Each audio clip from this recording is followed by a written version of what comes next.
Ni kuombe uchukue sekunde chache kusubscribe, like, comment na share kwa habari punde kila uchao. Asante.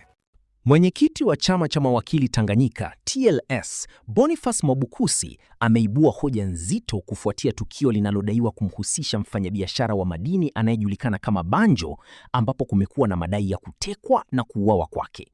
Kauli hiyo imekuja wakati mjadala mkali ukiendelea kushika kasi kwenye mitandao ya kijamii na vyombo vya habari, hasa kuhusu usalama wa wadau wa sekta ya madini nchini.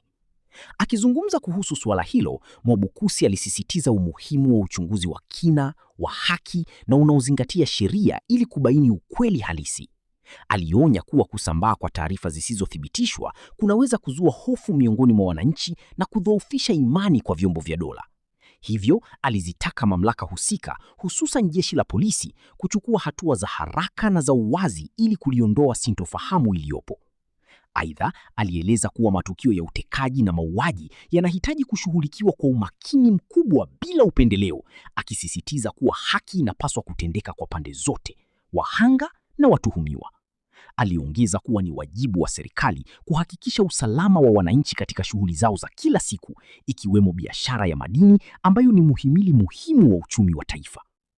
Wakati huo huo, wachambuzi na wanahabari mbalimbali akiwemo Khan Barok wameendelea kutoa maoni yao wakitaka uwazi zaidi katika kushughulikia matukio ya aina hii.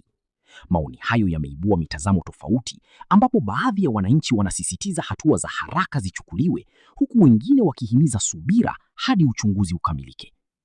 Katika maeneo mbalimbali, wananchi wameonyesha wasiwasi wao kuhusu hali ya usalama, wakitaka kuona mikakati madhubuti ikiwekwa ili kuzuia matukio kama hayo yasijirudie, hasa katika maeneo yenye shughuli nyingi za madini. Kwa ujumla, tukio hili limeibua mjadala mpana kuhusu usalama wa raia, haki na uwajibikaji wa vyombo vya dola. Kauli ya Mwabukusi imechukuliwa kama wito wa